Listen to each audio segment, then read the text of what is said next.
Hey everybody! Welcome to 2024, and your friends here at Slices and Dices for yet another episode of Ravenloft Domains of Dread. How's everybody doing tonight? My voice is still recovering from New Year's, so you may get a little basso profundo slash what's the guy's name from who does the guy from Batman, the guy who does the voice of Lego Batman. Bane? No, the voice of Lego Batman. Crap, I'm gonna have to. Will Arnett. Will Arnett. Yeah, you're gonna get a lot of Will Arnett tonight. Thank you. Thank you for saving me on that one. Yeah, definitely. I got you. I got you. Yeah. So, how's hopefully it's not too terrible. My voice is never terrible. It's just what you conceive of it. How's everybody? How's everybody's New Year's? Was yours good New Year's? It was okay. New Year's. It was great. I got to pet my favorite fur nephew and see some good friends. Yeah. Yep. And hey chat, what's happening? Happy New Year. Happily New Year. Hopefully, I was trying to take the two phrases and smush. I was like, happily you had a good New Year instead of saying hopefully you had a happy good New Year. You had a happily New Year. Happily you had a New Year. Red got to experience New Year's 16 hours ahead of everybody else. Sure. And then went back to work on the 2nd. Yeah. So that's always fun. Oh. Joy. I'm sorry. But we're 5 years into 2024 already, and I can't stand hearing people say Happy New Year already, so I'm sorry. Did you just say you were 5 years into January? I meant to say 5 days. 5 years into 2024. Yeah, 5. I just had that's the kind of week we've all had. Yeah. I have had a shitty week, so I'm happy to have you folks around. I'm sorry. That's what it feels like. Yeah, feels like a bonk in the head. So let's get My week is already better. Let's get into some Dungeones y Dragones. Yes, this game sponsored by Duolingo. How is everybody ready to go? Sí, yeah, claro que sí.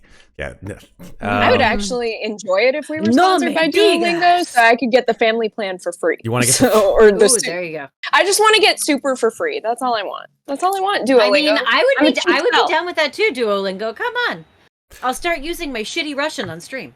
Your shitty Russian. You know, I have to say, Sarah, a lot of people have watched your Alien RPG, our Alien RPG stream, and some of them, I assume, have some, heritage, which is either Eastern European or Russian, just by their name, and they're like, this person, this Sarah, has the good Russian, and I'm like, oh fuck, Matt's Russian is fucking awful, but this Sarah's is amazing. I did learn a new curse word from my cousin's Russian wife over the holidays, which has no translation in English. It's just amazing. Blit. It's just what? Blit. Lit? Blit. Blit. Blit. Blit. Blit. Blit. Is that like blit? Probably something very similar to that, yes, but she pronounced it just as blit. That's probably right. Blit. Yeah. Like you hit the T almost like a D. Blit. Okay. Blit. Yeah. She was I asked what it meant and she was like, there is no translation. It's just general curse. I was like, I love it. It's perfect. Fair enough. Yeah, I worked with a guy from Russia for a long time. He taught me several different Russian curses. The most common one he said was bliat. I'm hoping I'm pronouncing it right, but who knows? That's probably a regional difference pronunciation of the same curse word. Then, yeah. Yeah, I guess so.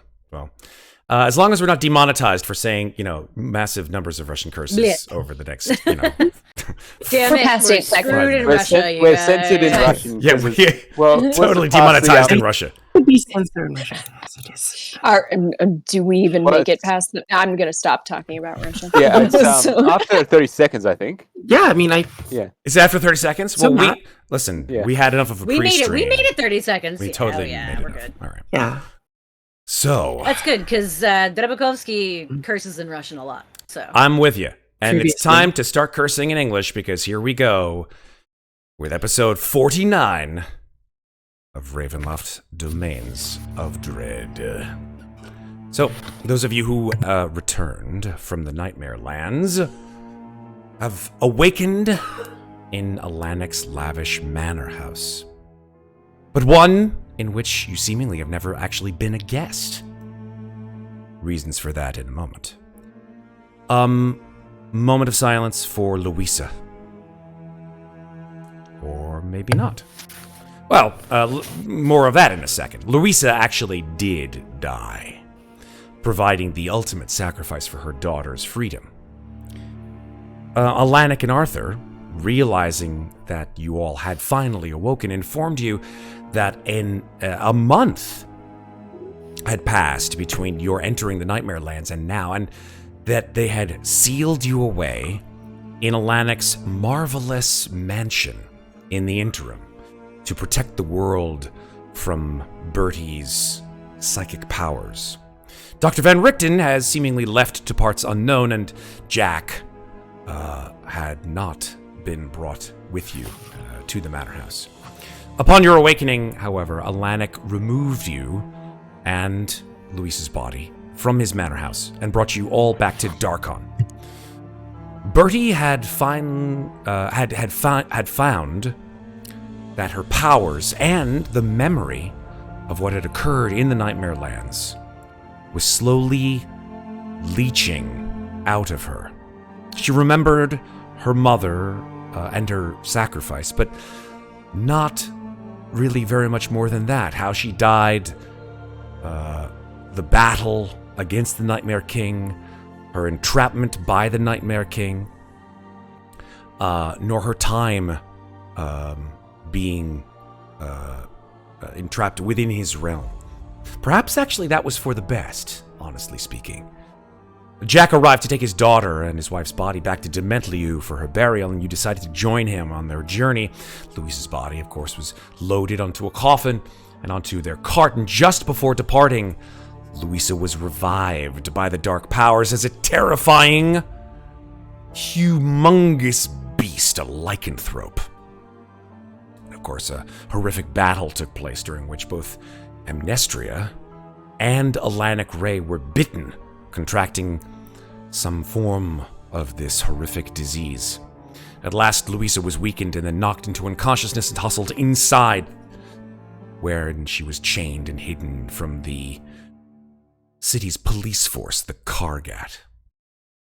As the moon rose in the sky, Hafiz Nanlaran, the seer, part of the Order of the Guardians, intoned that he had been assigned by Alanic to look for clues on where the rods of Rastinon and Hutris had been taken, and said that he had learned much more in your absence. And his conclusion was that whomever had stolen the rods of Rastinon and Hutris are seemingly planning on using them in building another apparatus. And that is where we begin tonight. So, I think it is still nighttime. You all have managed to just heave the enormous furred body of what was potentially once your friend and is now this hulking monstrosity inside the house, and have brought it perhaps to one of the more reinforced rooms within the Darkon office. You're more than welcome to talk amongst yourselves. Oh, so we're in the Darkon office. So they took us out of Dementliu altogether. That's right, because they were taking Louisa back. That's correct. No, we How didn't did they end cover up all of going. our We didn't end up going to Dementliu. Well, no, I know we Yeah, didn't. we end up were in doing that. Dementliu. We never originally. discussed the fact that they moved our unconscious bodies from Dementliu, where we started, to the Darkon office. Correct. I'm sure that That was an got adventure in glossed itself. over. Via the magnificent Yes. mansion. I don't know if it works that way, because you get shunted out when the spell disappears, but whatever. Yes. Anyway.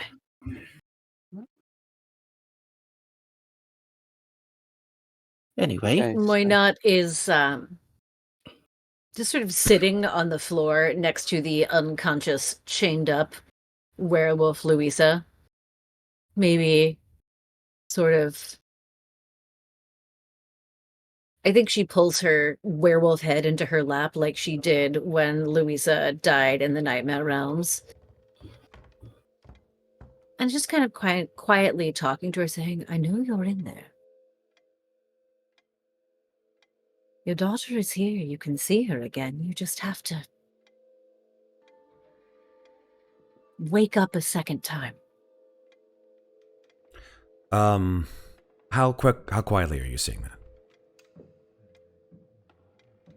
I mean, softly, but I'm not trying to hide from anyone that I'm speaking. Okay. Fair enough. I would say that Amnestria is likely in the room as well. She's probably closed the door and has taken off a majority of her armor and her shirt, and she's sort of like bandaging her wounds. Sort of like gritting her teeth out. Fucking hurts. Yeah, the wound, the bite. I have 2 bites.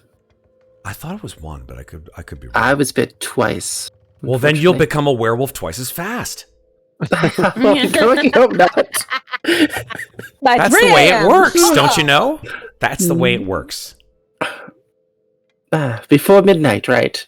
I mean, you said it, so there you go. Start watching that clock. Oh. Why not? Are you sure you have to be in here right now? Why? Because I've only knocked her out, and I don't know if she's going to wake up. She woke up once, she'll wake up again. If I were to make a suggestion, I mean, I'm not the monster hunter here. Where did you get in here? They just PCs are appearing everywhere. It's crazy. No, apparently. Well, I never said that. I closed the door, and they just fucking move through the wall. Who do you think carried Louisa in? That's a good point. I presumed it was a group effort, but that's just me. I would just keep a silver sword to her throat. Even if she does wake up, she won't be able to move with a silver sword to her throat. What exactly do you have for a silver sword, might I ask? I don't have any silver on me, but I know both of you do. Actually, let me look at my... I actually don't think that Mara's rapier is silver. I don't.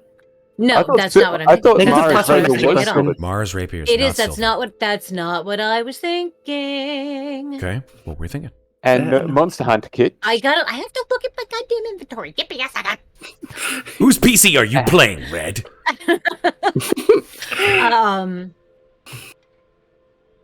I'm asleep. I'm unconscious. Oh yeah, you're just taking a nap. Matt, those doggone days. Matt, is the skull and caduceus amulet that I found, is it silver? The one that I've been wearing? The skull and caduceus amulet. Caduceus. Sorry. Yeah, I was like, Cardicus is a realm. No, I said caduceus, but yeah, caduceus. Oh, okay. Skull and caduceus. Skull and is it silver? I don't believe so. No. Ah, damn it. Okay. I found a bunch of jewelry over the time. That's why I'm looking. Did I? This is a question actually for you, Sarah. That amulet that you found in the House of Lament, in the House of Lament, all those many episodes ago. Did you ever find out more information about it? I'm gonna have to scroll way the fuck down in my notes to answer that question. That's fair. Just because you said the skull and caduceus amulet, there's more to it than that. But I didn't know if you had looked it up or asked about it or anything like that. And I thought we had talked about it, but I could be wrong. Recollection, I don't think we did. I'm just scrolling through my notes from the house.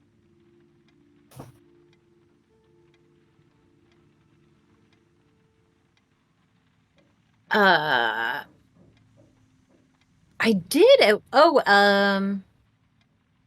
We did actually find a bunch of 25 gold worth of silver jewelry in that house. That's fair. Yeah, that's fine. Including necklaces. Sure.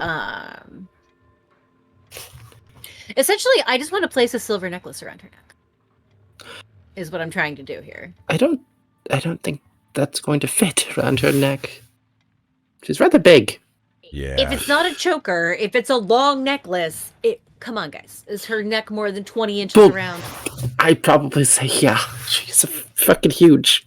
I like how everyone is just actively looking for reasons to shut down my idea over here. I haven't shut anything. Not. Oh, interesting idea, Sarah. Like, oh, that's not gonna fit. No, Thank you. You know what you could do?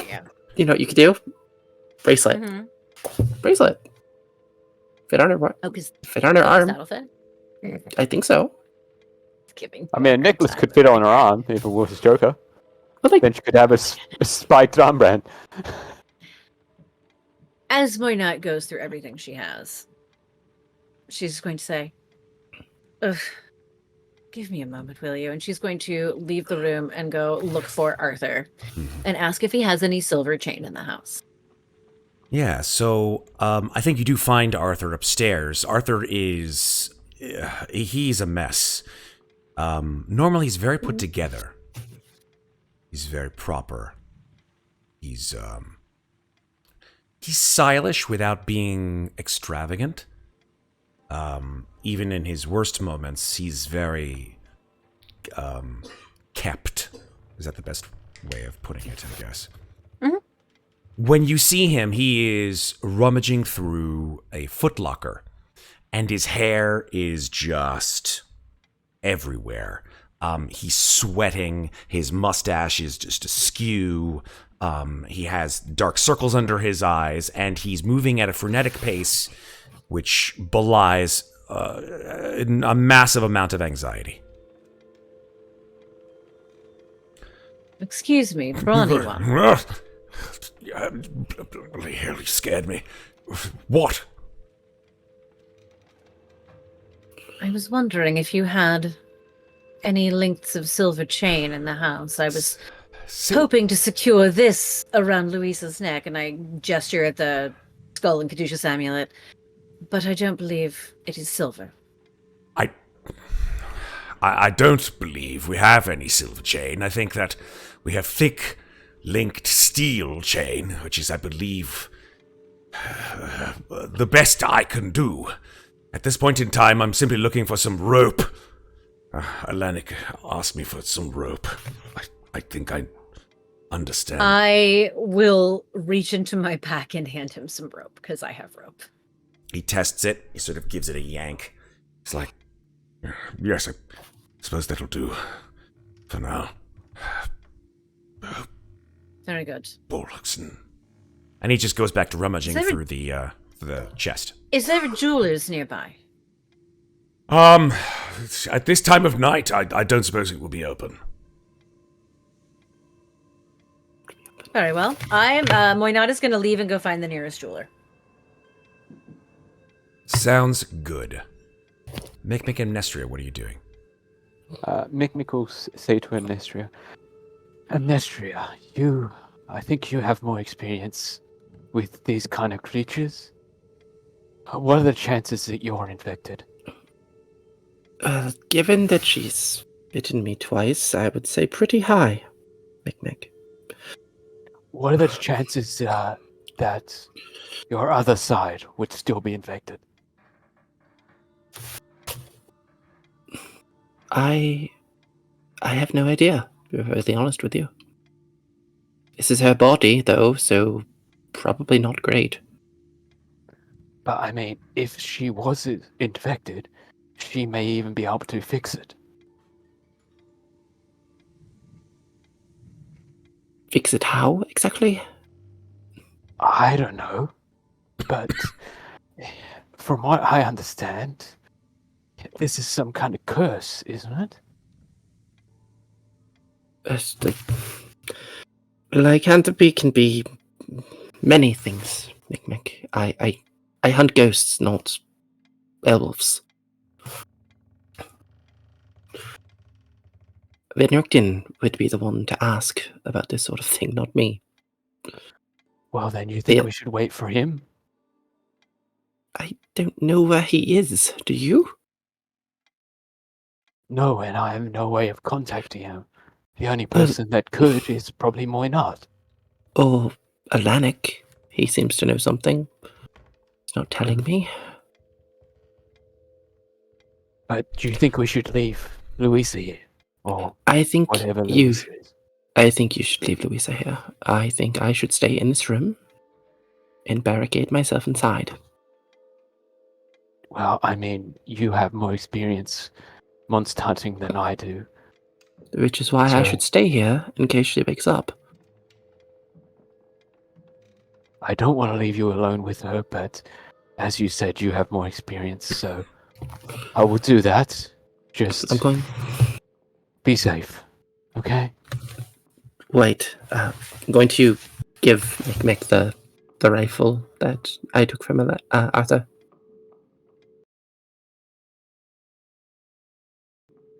Then shoot one of us, but I'd rather not kill Louisa or myself, so use it if you need to. Keep them safe. I will do what I must, even though I may not like it. If it comes to it, I will take a shot. You always do. And even though I'm not sure if Amnestria is standing up or kneeling down or whatever she is doing, but Mikmick would go over and just tap on her shoulder and just say, just keep her calm. I think it's probably the best idea, but I'll leave it in your capable hands. And pat his shoulder and walk out and lock the door behind him. Okay.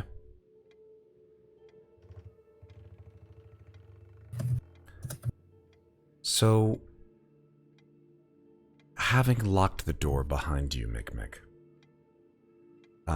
you hear the sounds of Arthur in the room that Muadnhait had just exited from.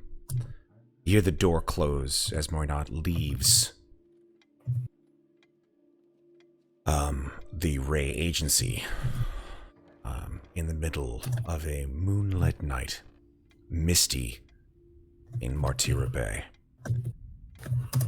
I think you hear the chest door slam shut, and Arthur says, "Bagari!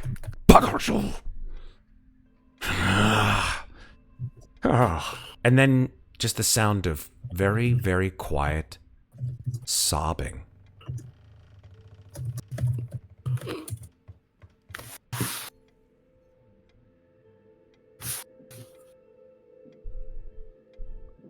Then in that case, Mikmick will head up to where he hears sobbing and goes to Arthur, I'm assuming, who is the one sobbing, and says, "Are you alright, Arthur?" He straightens up immediately, brushes off the tears, and says, "I'm perfectly fine. Perfectly fine. Perfectly fine. Stiff upper lip and all. Yes? But what?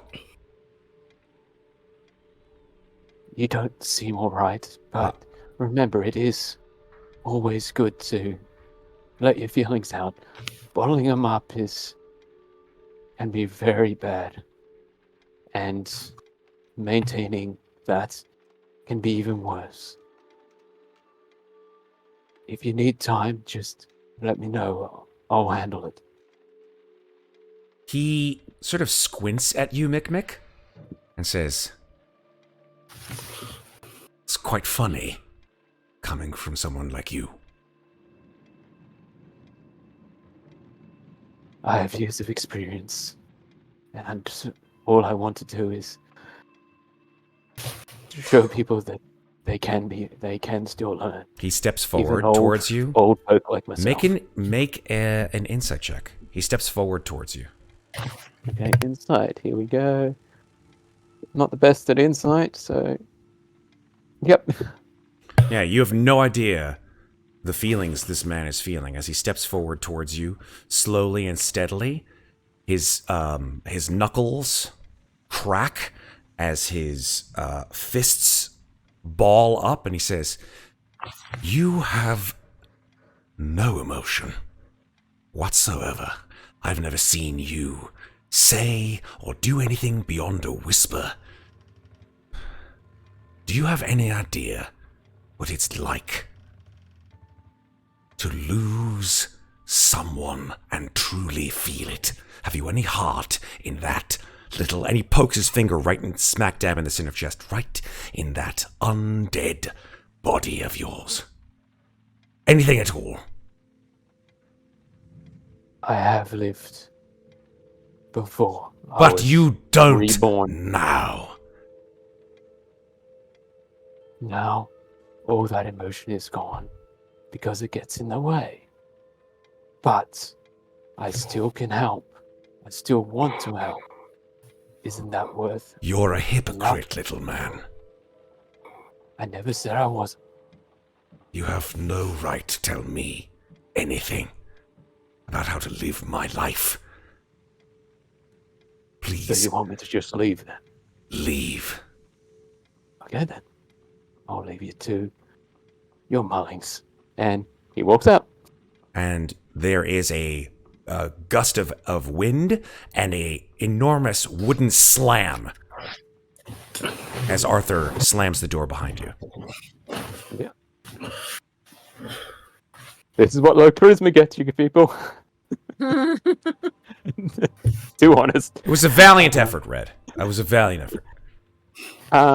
And I think Mikmick will probably go out and see if he can do some midnight shopping as well, if possible. Okay. So you walk down the stairs, open the door, Yeah. probably 5-6 minutes behind Muadnhait, and go midnight shopping in the mists of Darkon, where the secret police are having a curfew.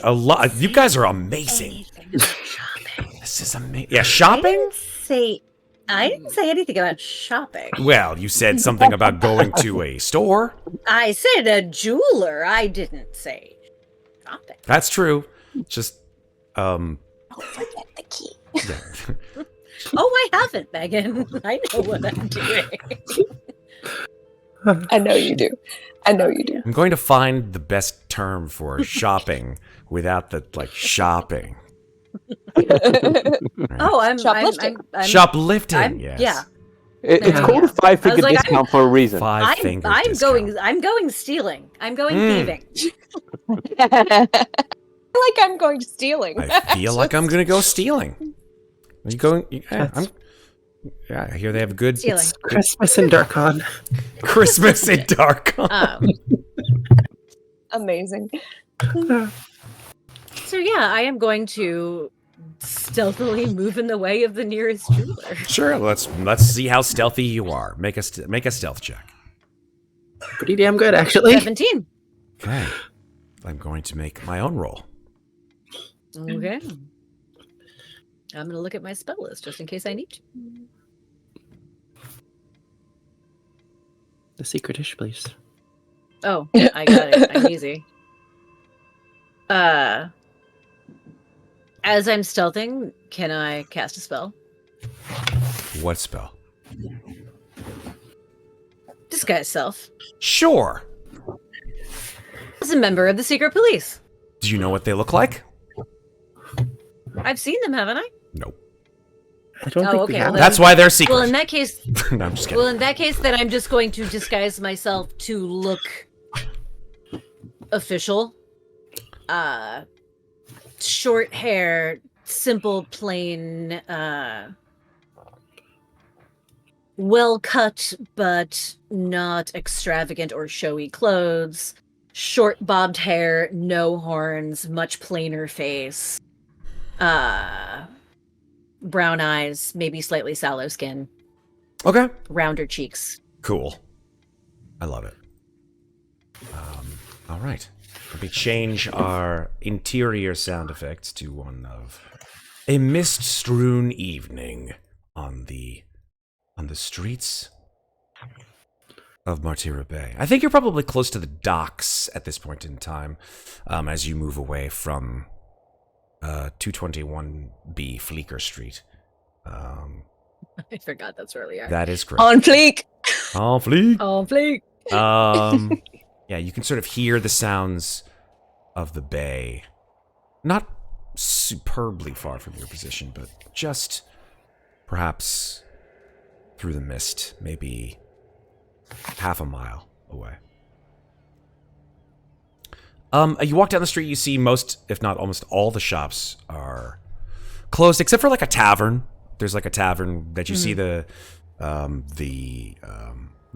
gas lights are brimming beyond and near to the tavern, which illuminates the placard, which is it's just called the Cardinal, and the Cardinal has a beautiful illustration, which you can see as you get closer, of a blood-red bird sitting on a thorny branch. And you can see, somewhat ghastly, that the talons of the bird are pierced by the thorns of this branch, and its red blood is dripping down in the illustration. Cheerful place. I'll keep moving. I am surveying the shops, looking for a jewelry store. Nothing terribly fancy, honestly. Like, the lower rent, the better. Sure. I'm only looking for silver. Okay. You pass by the tavern, the sounds of merriment from inside. No one outside to seemingly secure the place. Everything is just shut door, placard, mist, that's it. You pass by. I would say make a perception check. Alrighty.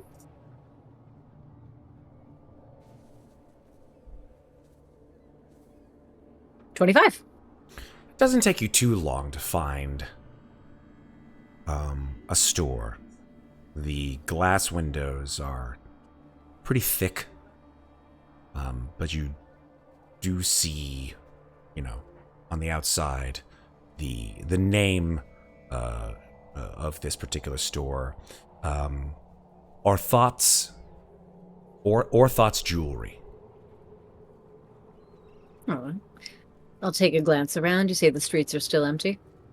From your perspective, you don't see anyone.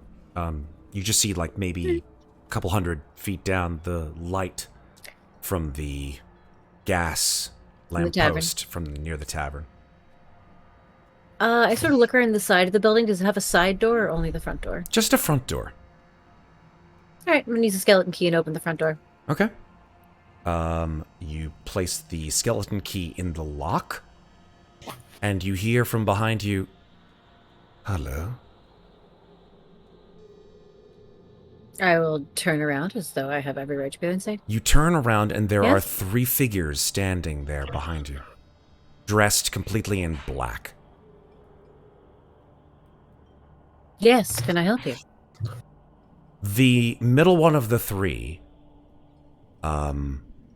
who you cannot see their face. You can only see just the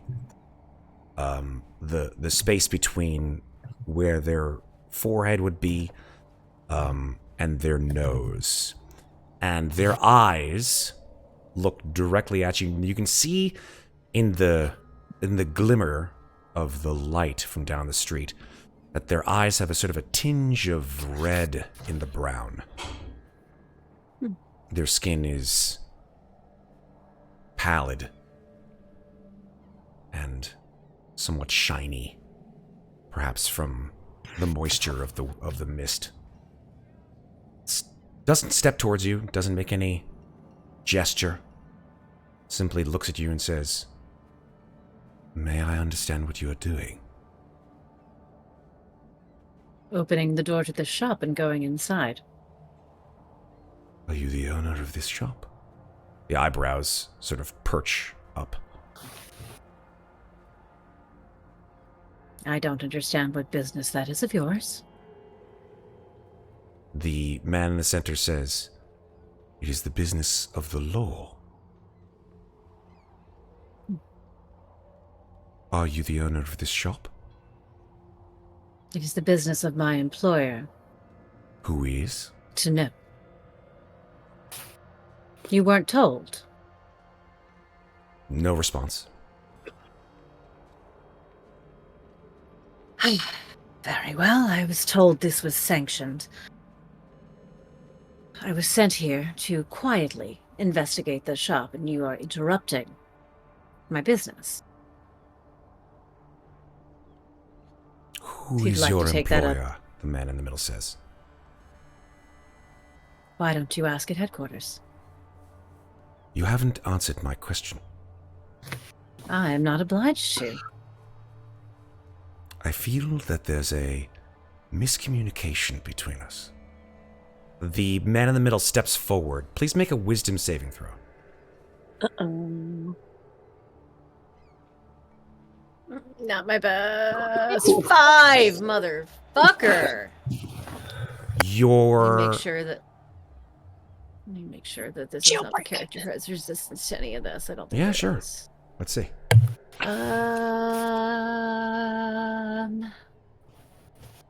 I have so many characters right now that I forget who's resistant to what.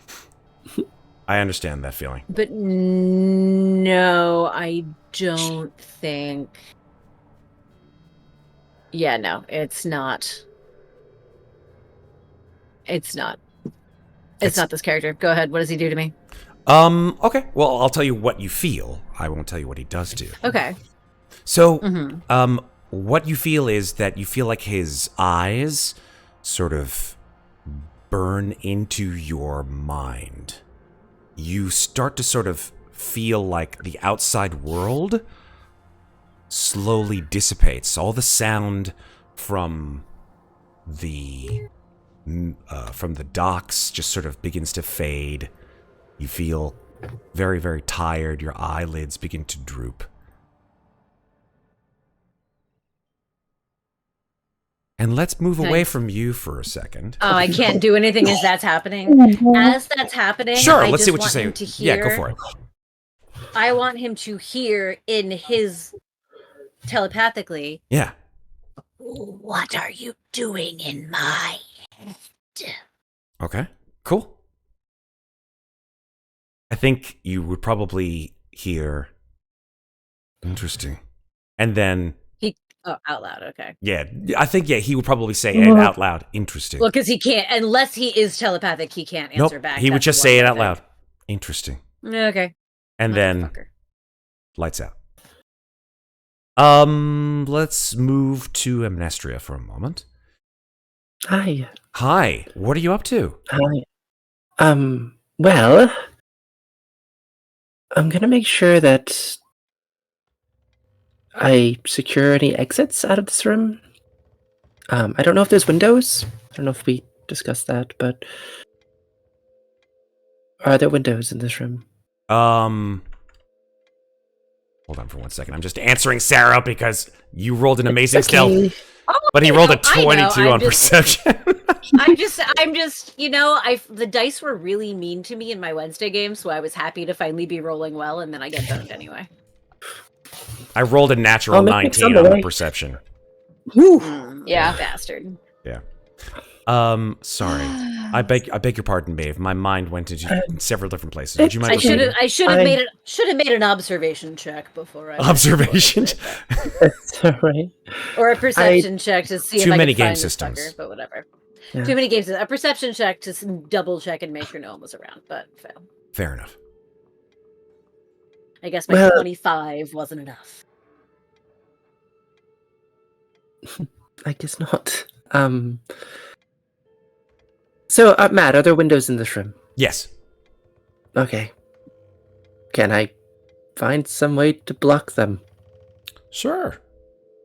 You can put clothing up. You can... Oh, no, I want to, put something in front of them. I want to make this room as secure as possible if I can. Oh, I see. Okay, yeah. I mean, you could probably move, some furniture in front of it if you wanted to. You could move, a bureau.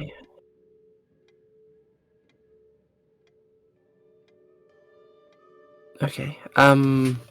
Sure. Let me try to do that then. Yeah, I won't make you roll for it. It takes time. Okay. Or not. I don't know. It's up to you.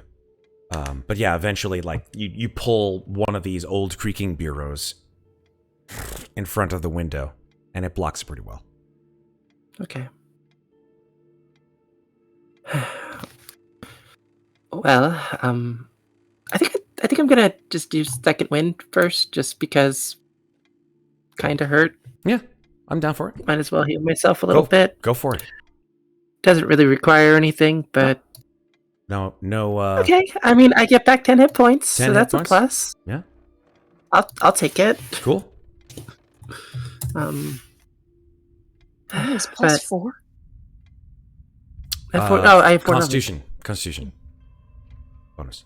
Yeah. No. The second wind, it's your warrior level. Oh, sorry, your fighter level. Oh. Yes. Sorry. I wish my fucking con was plus 4. That'd be amazing. I was like, I damn. thought it was con, wasn't it? It's second wind is not 1d10 plus your con mod? I think it's plus your fighter level, but let me double check. I could be wrong.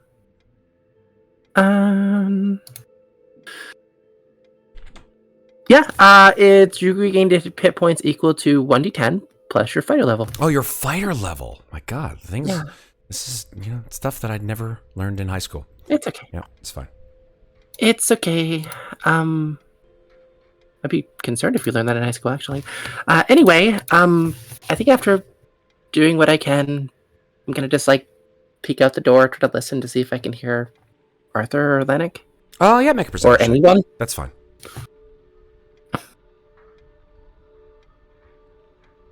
Perception. Where are you? Yeah, I think with 22? With a 22, I think you hear, I think you hear Alanik. Alanik has ramps in his office, which he utilizes to move from higher floors to lower floors, and obviously out the door. You hear the sound of him coming down the ramp on his chair, and then he turns the corner, and I think as he turns the corner, as you peek your head out the door, he just sort of stops and then just looks at you. Alanik, are you alright? How do you feel? I've been better. I can't say that this is a turn for anything but the worse. Agreed. But Do you have the positive news, I think that you and I can both agree to, is that neither of us have turned at this point, which indicates that the bite received from your compatriot has not given us the same quality of lycanthropy as she's received, as she has not reverted back to her human form.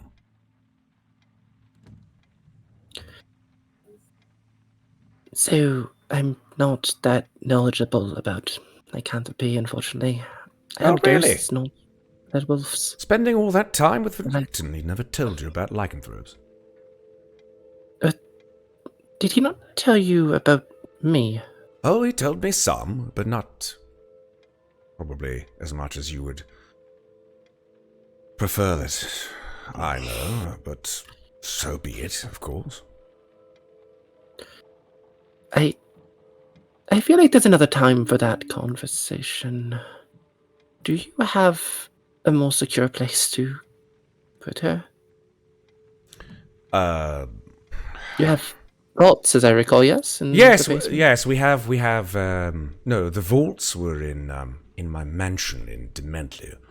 We have, however, a brig, or not a brig. That's in nautical terms. What are they called? It's like a little jail. I guess it would be just like a jail. Yeah, like a jail cell. A cell. Yeah, a cell. He says we have a holding cell. A holding cell. Yes, thank you. He says yes, we have a holding cell in the basement for ne'er-do-wells who have had the fortune to catch in the act before the Kargat would come to relieve me of them. Do you think that would be a safer place to put? Well, Louisa? I was planning on using it for myself, to be perfectly honest. I asked Arthur to obtain some rope, by which you could tie me down to my chair. Place me in a cell and hope for the best for overnight, assuming that something had run through me. But I feel at this time, considering that it's been about an hour since our encounter, and I don't feel peckish in any degree, that something is different. At least for now. Right. So if you're going to seal yourself in the cellar near to storage area, whatever you want to call it, what about us? Well, that's the point. I don't believe it's necessary at this point. So if we are to use the jail, I can't imagine it would be for anyone better than your friend, assuming that she is to stay this way for an indefinite term of time. I don't know. I don't know either. I'm glad we're in agreement then. Do you think Arthur can help me move her down there, maybe? I think Arthur is quite distraught at what has occurred.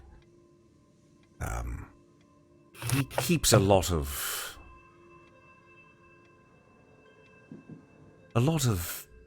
love for me within his being, and seeing something this drastic once again affect me in a negative way. And he sort of like slaps his thighs and points to his chair. I think the man has taken quite a knock. Understandable. Most assuredly. That said, I believe he will be... he could be persuaded, of course, to help you out. Cabe, of course, could assist as well. He's been upstairs trying to make things more suitable for my situation. Jack and Bertie? Jack and Bertie are in their own room. The little girl has been quite inconsolable. I believe Jack is doing his utmost best after the encounter that they have had. But now that I do not hear any whimpering or crying, I assume the young lady has gone to sleep. Let us hope. Do you know where the others went? I don't see them around. I don't know, actually. I was hoping that you would. I heard the door open several times, and with my massive powers of deduction, I assume that both of them have left the premises. Oh. It's not good. Why do you say that? Well, if something were to happen, if you and I were to turn, that leaves Jack and Cabe and Arthur to protect Bertie. I don't really like those odds. Jack considering has, the thrashing she gave me. No, understandable. Jack has locked the door. I don't know if that would be of any consolement to you, but yes, I don't believe the odds are in our favor of turning into any kind of lycanthropic monster at this point. I think it's better to be safe than sorry now.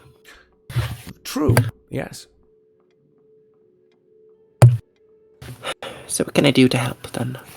I would say that the first step is in bringing your compatriot downstairs to the jail and keeping her incarcerated inside. All right. Right. I'll, of course, require a little assistance from my wonderful husband. Arthur! Excuse me. Throat and all. Arthur! Yes, old man. I'm going to need your assistance to bring Louisa downstairs. What? We're bringing her downstairs? Yes, Arthur. We are bringing her downstairs to the cell, and we are locking her inside. Do I need to bring the blunderbuss? No, Arthur. We don't need the blunderbuss. But actually, Mikmick has the blunderbuss. And he left the building. He took Arthur's blunderbuss. I gave it to him to hold on to. I didn't expect him to leave. Mikmick, did you leave the blunderbuss in the house or did you take it with you? That is a good question. Seeing as I don't think he could hide the blunderbuss too well on his body, he'd probably just leave it by the door. That's good then. Thank God. In the coat rack. Yeah, I'm having... It's in the umbrella stand. Yeah, exactly. Just like Yeah, sticking instead it of the umbrella, there's just a amazing. blunderbuss sitting in there. That's great. I was just thinking, like, there's this really great movie called Hobo with a Shotgun. I was just thinking, like, Gnome with a Blunderbuss is the sequel. Oh, shit. Amazing. The D&D version. Yeah, is what it absolutely. is. Gnome with a Blunderbuss. Talk about other things that would be terrible that I couldn't wait to watch twice. Like, He's on a rampage. He's a gnome with a blunderbuss. Mikmick's got a gun. Yeah, for real. Mikmick's got a gun. Yeah. So yeah, I mean, I think that you say that, and then like you're about to say that Mikmick had taken the No, blunderbuss, and then your eyes trail to the Just a glint of moonlight on the blunderbuss. Yes, exactly. And he's like, and Window. and he says, I believe that would be our object of import. And he sort of rolls over, grabs it from the umbrella stand, pops it up, and then gives it to Arthur, who promptly puts it away. Because you should always It's a put good place for guns it. in a safe place, folks. Always. Guns. Thank you for gun safety. I appreciate that. Gun safety.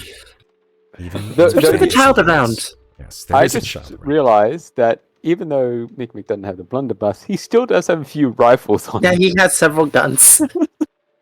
He's a card-carrying member of the NRA. We didn't know And it. yet I get picked up by the secret police. You know what? I was joking that it was going to be a surprise jailbreak episode, but now I'm not sure it's a joke anymore. So- No, I mean technically the rifles are in his backpack. So He's just hobbling around this giant fucking backpack of guns. Is it a bag of holding? Or is it just a bag? No, it's not. Oh, I think jeez. The only Tiny bag of holding we could have had. Pack technically, two yeah. rifles Bag of holding. sticking out the back like mean- like fucking Deadpool. Like just like you know. Deadpool I mean, unless- only half the height. I Yeah, mean, unless- Mikmick oh still my does have the God. hand of holding, but I don't think the gun would fit in there. And me? Just like, surprise, bitch. So yeah, I would like to try to move Louisa into the not break. Okay. Yeah, I think that it takes time and effort. No rolling needed.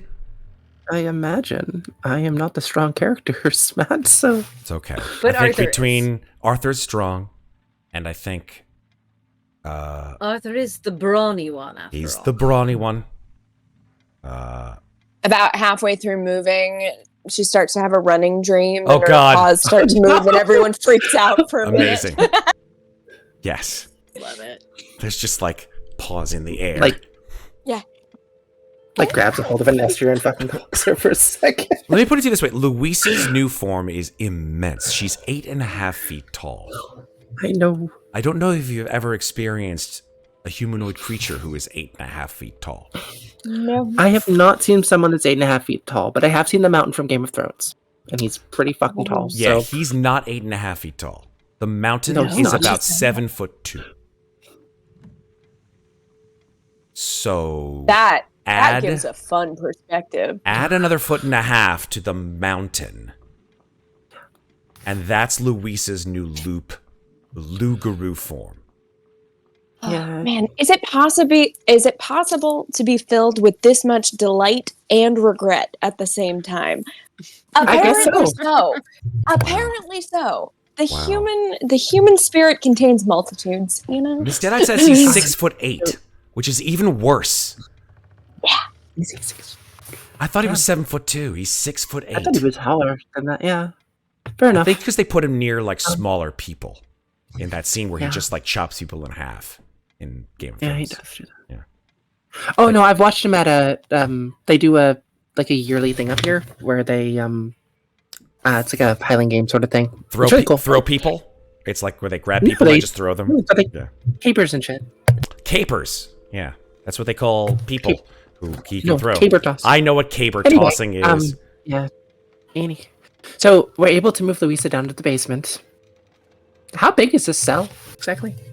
I think the cell is probably 10 feet by 10 feet, so it barely fits her in. Really? Half Thor Bjornsson. How about full Thor Bjornsson? Not so much. Yeah, so I think that the steel door slams shut, and Arthur sort of looks over at Atlantic, and Atlantic sort of gestures to the lock around the where the door and the cell wall meet, and then Atlantic removes a thick steel chain and wraps it around the lock and several times around the bars connecting to the wall. Good plan. He says, I hope that does the trick. I've never had a guest of this kind stay with us. Well, it's the safest place she can be, right? I don't expect that her condition, and when I mean her condition, I mean her condition of unconsciousness, is going to last very long. Assumedly, she may stay unconscious like this till the morning, in which case I do hope that she reverts to her human form. However, she may return to lucidity within the hour. And I figured that might be the case. Do you wish Which to is why stay? I'm going to stay down here with her. Do you wish... I am the only person who can stop her. Do you wish us to... He sort of looks to Arthur and then looks back to you. He says, I hate to say this, I really do. Do you wish us to lock you in here with her? Yes, I do. Oh my.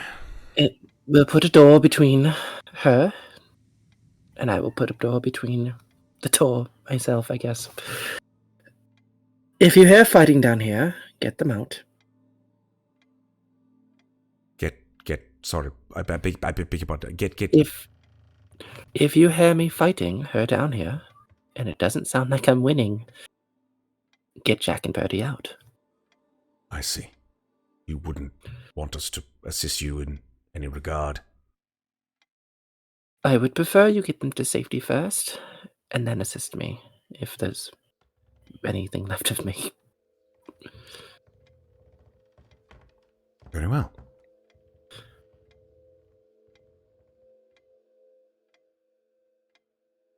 Do you have any healing potions, perhaps?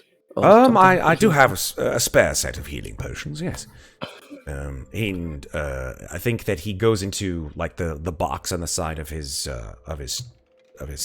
chair, and just like presses a button, and like a couple pop out, and he hands to you. They're just regular healing potions.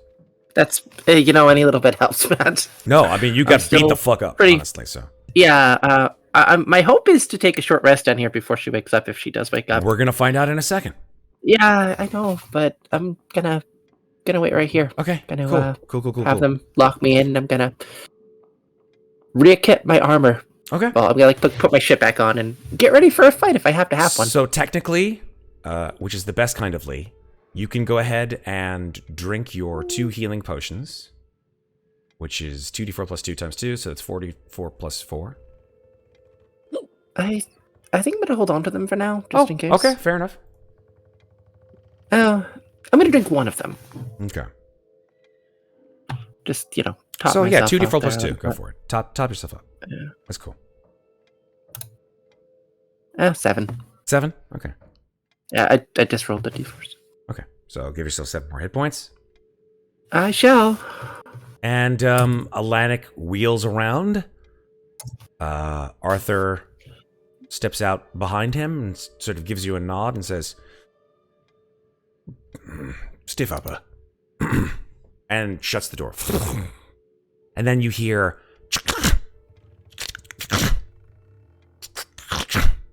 3 stout locks. That's a lot of locks, and I'm grateful for it. I'm just going to find a place to sort of lean and wait. Okay. So she wakes up. Cool. And I'm going to just kind of sit here, so hopefully if she doesn't wake up in an hour, I can get a short rest. Let's move to Mikmick. Mikmick, you've left the household and have entered the street. Where are you going? Mikmick is on the search for the equivalent of a 24-hour general store. I didn't realize there were A 7-Eleven. CVS's here He's in looking for a Darkon. 7-Eleven. He's looking. Mikmick is trying to find the 7-Eleven. Oh, shit. Except in if you can't Darkon, find that, he'll probably. it's if just you can't called the find that, 666. That's what it's called. But if you can't find that, he will go to the tavern. I'll tell you what, Mikmick. Just for shits and giggles, make a... It's your choice. Either a survival... Make a luck roll. Yeah, make a luck roll. Make a survival check or a perception check. Well, they're both the same, so Perfect. I'll go survival. Because that sounds more funny. I mean, you are looking for a survival store, so... Yeah, exactly. Hey, Not bad, not Good bad. job. not bad. You rolled a 10. Not bad, not great, but yeah. I think that it probably takes you a little bit longer than you expected. Well, it takes you some time wandering through the quite frightening streets, mist-laden streets of Darkon. Have any of you ever been to the city known as Edinburgh in Scotland? Oh wait, no, sorry, Glasgow. Glasgow is pretty close. I think Glasgow is a little bit more like, just because it's more like sort of like an English setting. I think it's a little bit more like Amnestria's homeland than Darkon. Fair. But in the late summer, early fall in Edinburgh, there are thick, like fogs and mists that surround the streets of Edinburgh, so much so that when my wife and I went on our honeymoon through France and England, and we stopped in Edinburgh and decided just on a whim to do a ghost tour in Edinburgh. Ooh. That sounds amazing. That's going on my list to do. Hell yes, definitely. I'm going to say this out loud. For those of you who have never been to Edinburgh, beautiful city, gorgeous. Castle right in smack dab in the center of it. Scotch, whiskey tasting tours. Do it. PatMarin.com. The key thing, though, is if you are in some way or other sensitive towards, I don't know, supernatural phenomena, you start to see things that may or may not actually be there whilst on ghost tours. Ghost tours through most populated areas of the North America are pretty benign, right? They bring you around, they tell you spooky stories, and you're like, ooh, that is fun. Don't be fucking fooled. This city is the most goddamn spooky place I have ever been in my whole life. And I've been to some spooky places, folks. I think it was just sort of the tone of the ghost tour person. She was very just banal about it. Like she had seen everything. She's like, in this particular place, 30 people were hung. And it's called the Red Road because all of their guts spilled out onto the road, staining it red in the 1500s. And some people think that they can still hear the creaking of the And then she would just stop. And then she'd repeat herself, the creaking of them. I'm like, what is happening? Why am I so terrified? Good tour guide. She is good at her job. God. Yeah. She sounds like my tour guide in Russia. Oh my God. Some of you have heard the story of Princess Anastasia, how she was reunited in Paris with her grandmother. I'm here to tell you is lie. She was shot in face like the rest of them. So it's Gives no fucks. So, amazing. It's Mikmick, amazing. I know I can't impart that feeling of sublime eeriness to you. But if you could have emotions beyond what you currently feel now, and I know you have certain seeds of fear that are affected by them, this place is creepy as hell. You feel that there are eyes everywhere, and they're all looking at you. Yeah, it's funny you say that because I was just scrolling back up in our chats to see what my specific seeds of fear was, because I think there was something about that, but I'm not sure if that was getting cross signals because I think Amnestria has the seed of fear of people being watched. No, I don't. My seeds of fear are not being watched. Because yeah, I know one of them is sudden noises. That's for not my Mikmick. fear either. I can't remember what the second one was, but anyway, yeah. If you want, I can grab a seed of fear by just walking alone in the dark on at night. I don't think we're going to be that specific, and I don't think we need to inflict you with yet another seed of fear. They're not Pokemon Red. Stop trying to collect them. Collect them all. Collect all the seeds. Got to catch all the seeds of fear. Make a garden. But yeah. Plant. Or I have a seed of fear here, seed of fear here, seed of fear here. Oh my goodness. All right. Yeah. I think you are walking away actually from the port. And after about an hour of touring through the fog of Martyra Bay, you finally do in fact see a general store. I'm going to go ahead and say that because you got a 15, it's not 24/7. Nothing except maybe taverns open up late at night is 24/7, especially not in Darkon. Okay. But it is a general store. But so is it open or closed? It's closed. Well, unlike Muadnhait, he's a good character, so he's not going to try and break in.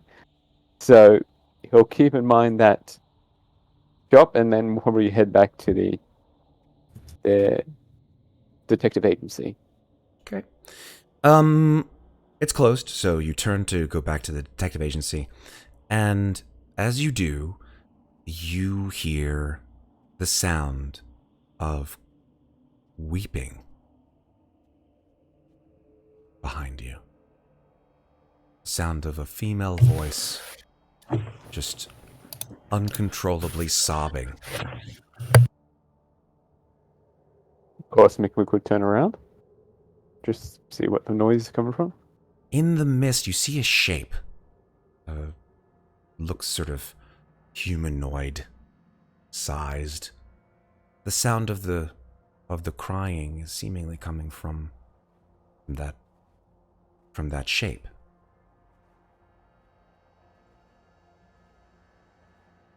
Mikmick would just say, "You all right there? Or am I just hearing things again?" Your voice echoes out. You're right there? There's just the sound of this female sobbing.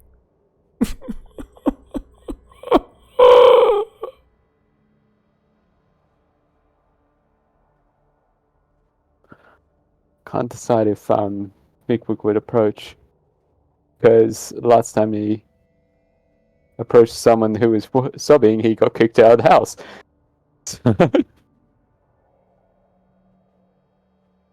I mean, he's a good character, so I would say he would approach. Okay. Step towards her, your feet click clack on the cobblestones.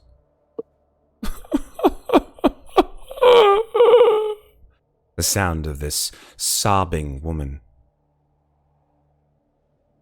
Closer now as you approach her. Through the mist, you see discernibly a female figure dressed in what you could assume to be fine clothes. A veil over her face, and her hair is sort of up in a tight bun. You're probably about 15 feet from her now.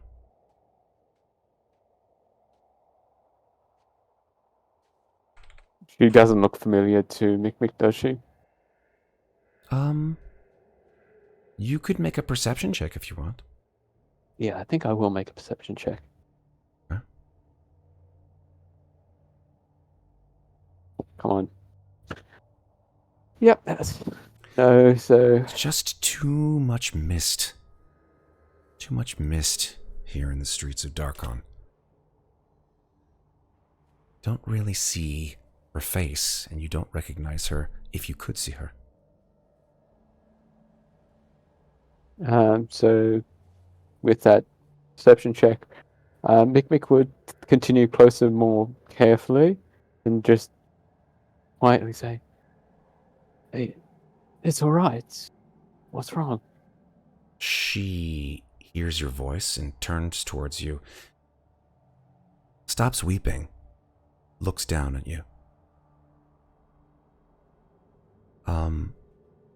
You still can't see her face. It's still hidden under this veil.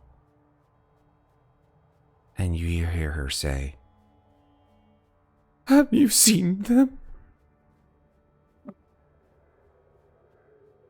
Who is them? "Have you seen my children?" I can't say I have, but I haven't been here for very long.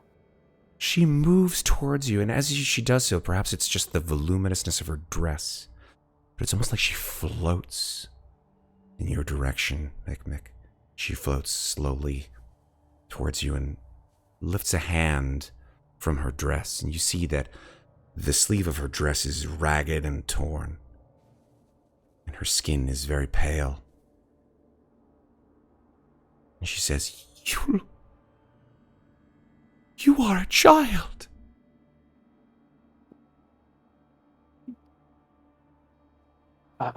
No, I'm just the size of one. She moves closer. You are one of my children."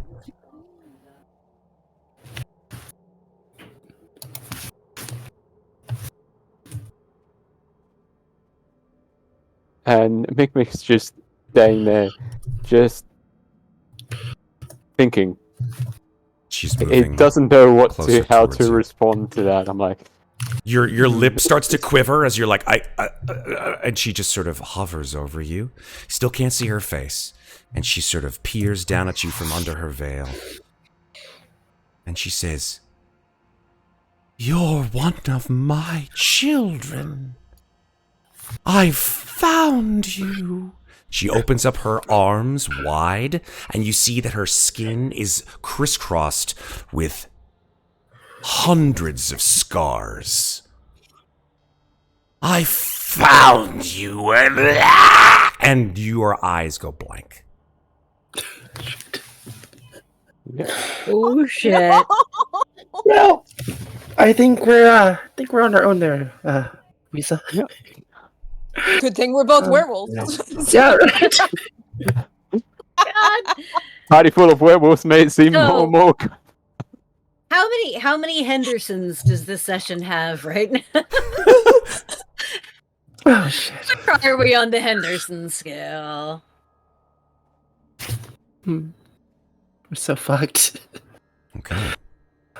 Let's now go back to our little scene at night in a locked room.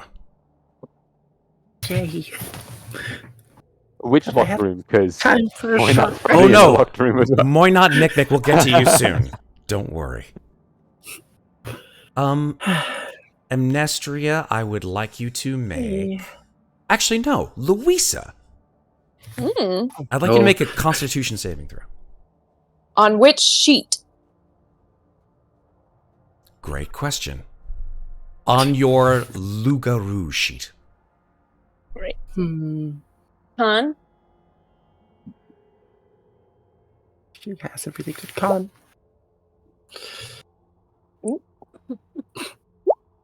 There we go. Oh, that's pretty 19. good.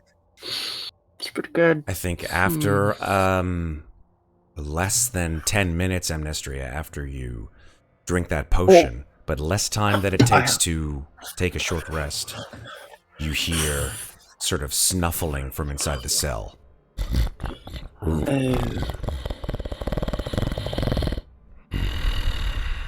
And Luisa's green eyes peer out from under a shaggy mane of red hair. Hello, Louisa. Louisa, you stare at who you intended to be your prey. Mm-hmm. And this thing beat you. Mm-hmm. And you feel hatred towards it. What do you do? Don't want to hurt I'm going to sniff the air first. Because I know I bit her twice. Unfortunately so. You do sniff the air and you do scent your blood in the veins of this thing. Mm-hmm.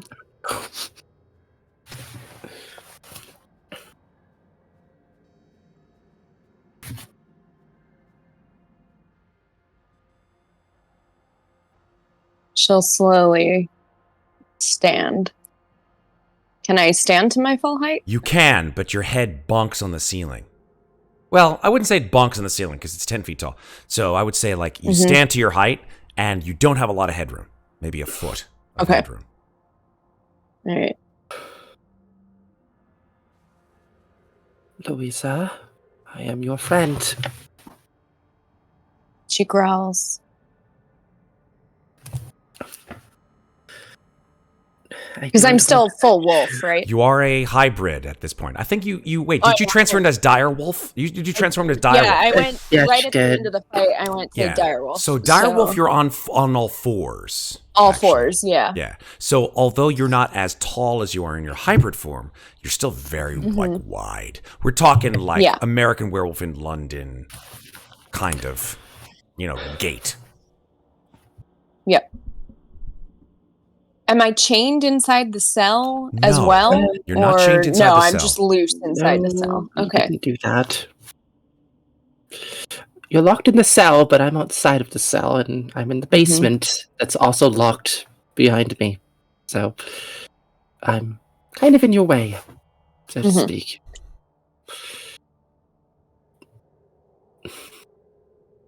So she stands, and she's free. So she looks around, sees the bars, starts to pace, just growls low in her throat, trying to assess the best way to finish the job.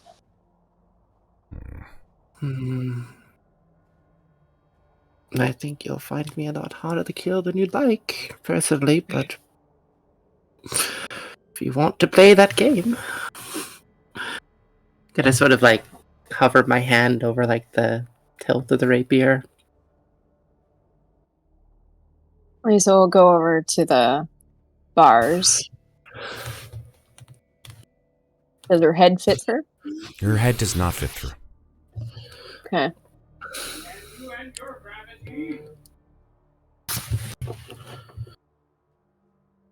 She growls again. Perfect. She growls again and just paces. Because she's still, I'm guessing, very hurt.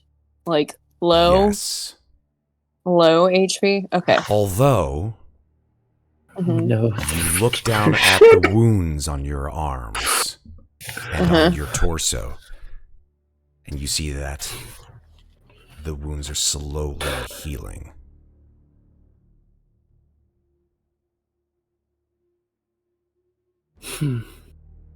She'll sit. She sits, her forepaws extended. She'll wait. Oh, God. To see how long it takes Just like a to heal. green stare coming through the darkness of this cell, Amnestria, as you just stare at her. Like, there is no moonlight in this cell. It is just like lamplight. Maybe one lamp on the wall that sheds a sort of a hazy orange color in this small, confined space. And just in the shadow of this dark, barred area, all you see is just the glimmer of two green orbs staring at you. I sure wish I had something that could be helpful in this situation, but I really don't.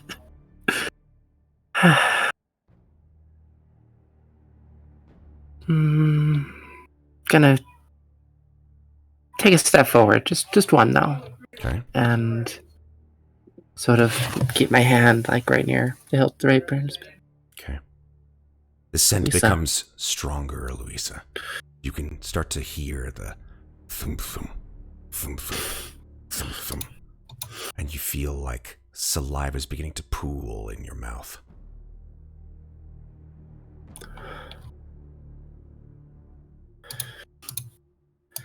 I know you're in there.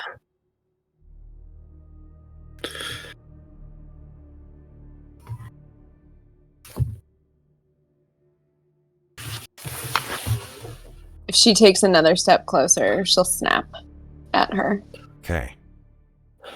Amnestria, when you take that second step, you just hear and Louisa's form just extends through this tiny sort of barred enclosure and just makes your whole like body take like an electric shock. It wasn't close to you. It was maybe 4 or 5 feet from you, but just the swiftness and the power of it, it makes the bars just shake as her face just slams into it.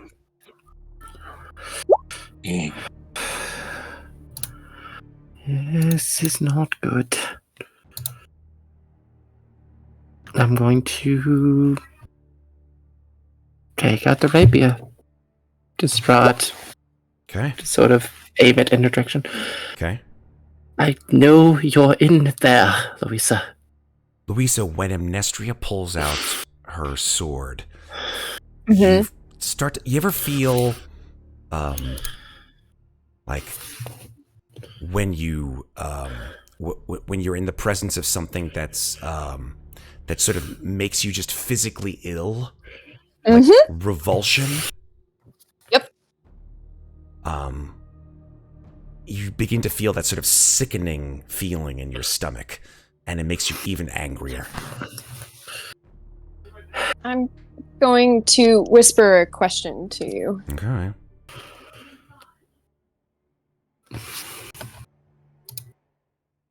Not doing it. You doing it through Discord? I can, actually. That'll be... Do it through Yeah, Discord. hold on. So they Okay. don't see it in chat. Yes. Yes. I do want to do one other thing, actually. Okay, make it quick. I want to take out a sort of flask of the fine alcohol I got from the tavern Okay. when I was in Nice.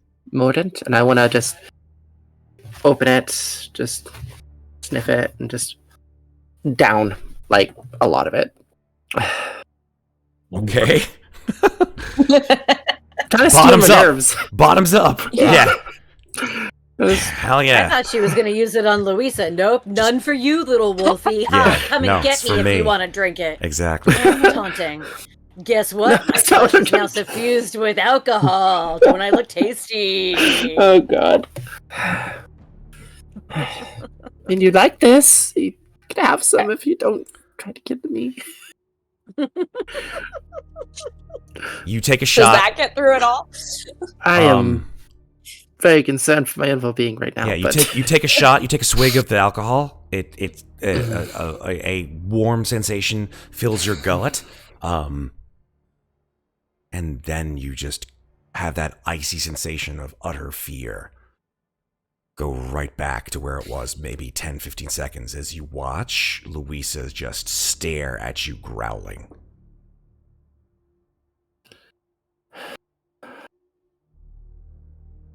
do I have any idea what time of night this is? I would Probably not that say late, huh? I would say it's like in the middle of the night. I'd say it's like 1 or 2 in the Okay. morning. In a locked room with my friend who's trying to eat me. Yeah. There are thin bars that are going to maybe keep me safe for a few minutes, but Yeah, let me I offer a don't like my suggestion. Ready? odds. Here's my suggestion to you. Ready? Long rest. Right here, right now. Just long rest. yeah. Works out. It's like take out my nightcap, fucking Yep. put down my bed. This is the way it works in Skyrim, right? You're in. Yeah. Just Go like, to sleep. Just with go the to scary- sleep. Actually, it won't. Well, let you sleep can't when there because are enemies are near. nearby. That's true. Yeah. Can because enemies are. Do I have any? The problem is like nothing. I don't think I can do to like try to break her out of whatever. I know there's nothing I can do, but just trying to think what options might I have, which aren't a lot. I love to hear all the options that go through your brain, Maeve. What are you doing there, Louisa? Bring out Ginny. I don't think Jenny's gonna help in this situation. Really don't. Never know till you try. Louisa, what are you doing? Hmm. She's sitting perfectly still. Okay. More still than you've ever seen Louisa. Like, Louisa is a human, drunk, constantly fidgeting, constantly just wobbly, just like everything is that. So it's this like preternatural stillness that has come across her. So And she's just staring at just you. staring and waiting. Biding your time. And Hmm. and she's just waiting. Cool. Oh, For I what? know exactly. You're not quite sure. Okay. Can I make any kind of check to see if I can figure out why she's just standing there? Oh boy, there's so many different options I could make you roll here. Yeah. Could it be A, insight, B, animal handling, C, arcana? I like that one. I don't Animal think. handling versus deception. I don't. I think we're gonna go with animal handling. Can I use my well, I mean I think I'm in a bad. Okay, we'll do animal handling with my negative fucking one. You got a natural Ooh. 20. Never, Shit. never count shit out. Right? What was your? Didn't expect You were that. trying to figure out like the poise of the animal, right? Like what is this? I was mean? trying to figure out why she's just waiting. Like Yeah. You've everything I've seen from her so far has been feral and crazed. Really, This like, belies an intelligence that you've not seen in other lycanthropes. You've dealt with werewolves. You dealt with a werewolf, actually, back in Cartagos. You dealt with yeah. a werewolf lord. I did. Yes, he tried to get me to do what he wanted, and I didn't do it. Sure did. This does not feel like the mind of a beast. This feels like the mind of a calculating, cold-blooded, murdering thing. And if I may add something, seems smarter than Louisa ever has. That concerns me greatly. I miss my drunk friend.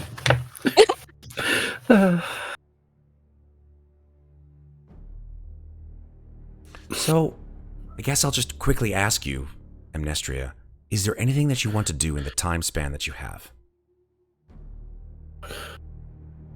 I have two options, it seems. I can wait and see what it does. But Amnestria is not that wise. She doesn't want to attack Louisa, but at the same time, she knows that whatever this is, she is not really in a good place to defeat it by herself. So what do? I'm gonna cast Right of the Dawn then, I guess. Okay. And brighten up the room a bit and draw some of my own blood. Cool. You slash yourself Why with the not silver damage? rapier? Why not damage myself a little bit? When Yeah, you sure. damage yourself with the silver rapier, you slice yourself with the silver rapier. I'd like you to make a Constitution saving throw, please. Oh, fucking hell.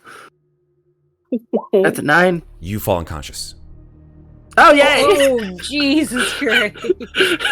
That's not great for me. You slice down your arm. Your Oh, arm begins to just boy. weep blood, and you're like, and your skin begins to blister as the silver sword that you have in your hand just rips through your flesh, and you look, and you just, and you fall to your side, and your eyes go dark.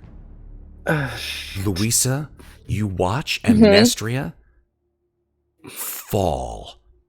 And in your vision, you scent the air, her blood dripping to the floor. Drip, drip, drip, drip, drip, drip. And it's your blood and hers mingled.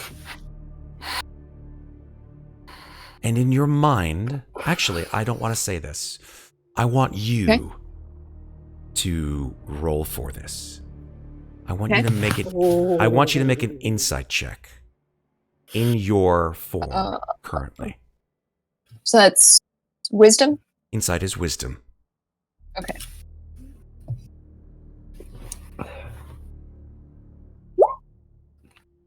$14. She's not worth it. Mm. Let it. Oh. Let it. Let us know. Let it happen. Is what your mind thinks. It's not. She's not worth the meal. Louisa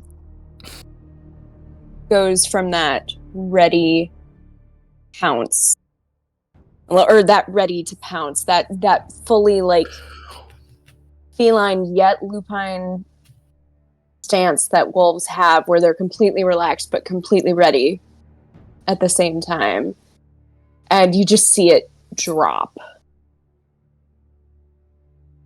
And I think with that, she'll shift to her humanoid form. Okay. Because the job is done. The bones underneath your muscle and fur crack, painfully shifting from the direwolf form into your hybrid form. To do so, to shift between your different forms, wolf, direwolf, hybrid, it is not something where it's just like poof, smoke, and you automatically appear. It is absolutely a thing of pure will to do so, because the pain involved to shift is just mind-rendingly intense. But after 6 seconds of agony, you stand taller. You feel broader of chest. Your hands clench instead of in paws, but in just massive claws. Can I shift all the way down to humanoid? So, humanoid meaning your normal form, your non-visual form. Yeah. Yes. Because she awoke in hybrid. She did. Then she changed into direwolf. She changed into direwolf. She feels as if there's another lurking. Mm-hmm. And she just wants to see. It's interesting. You do feel that there is something underneath the skin, underneath the fur. Mm-hmm. And you grit your fangs, and you try to change back into the weak one, the one underneath it all. Mm-hmm. And you can't. And that pisses you the fuck off. Oh, no. With that, she's going to start rattling the cage. You grip the steel bars and just... Yep. Mm-hmm. You arch back and howl. Mm-hmm. It echoes through the whole house. You hear... Amnestria! Are you in there? The howl that you have just resounding over these voices, these weak voices outside the door. And I think we fade from that scene to another one. We fade from this cell to another cell. This is a dank, horrible, filth-encrusted space. The floor covered with hay and scurrying rats and roaches just infesting the space in which Muadnhait finds herself awaking. Her hands and feet manacled together. Joy. Ugh. She will pull herself up from the ground. How long have I been out? It's hard to tell because there is no sunlight in this space. By the way, this particular vignette brought to you by one of our High Taroka deck cards called Oh boy. The Dungeon. Oh, fucking great. Oh Okay. boy. So, hands and feet are manacled. That's fun. Is it all one set of manacles? Like, it's all one piece? It's like, well, it's not one piece. It's like hands and feet, hands, manacles, chains, feet. Okay. So, question. Mm-hmm. Can I cast Shatter on something that I am wearing? That's a good question. Let me take a look at the spell Shatter. Because it technically says a non-magical object that isn't being worn or carried also takes the damage if it's in the spell's area, but I'm like, but if I will... Oh, because then Oh, that's right. This is an... Oh, it's a point of your choice. Never mind, because then it would hit me too. It Never would mind. hit you Okay. too, yeah.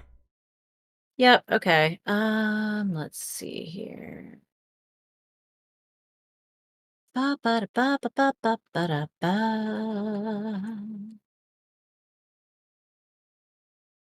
I'm just looking at all the shit I can do and trying to see. Absolutely. Wait. Is there a keyhole on these manacles? Yes, there is. Can I use my skeleton key to open them? You reach for your skeleton key and all of your belongings in your backpack or whatever you normally carry all of your shit with, because you don't just carry it like on your person. Mm-hmm. It's missing, unfortunately. My rucksack is missing, so I don't have anything. Yeah. Well, that's annoying. Good thing my weapon is a packed weapon. But in the That's meantime, true, it is.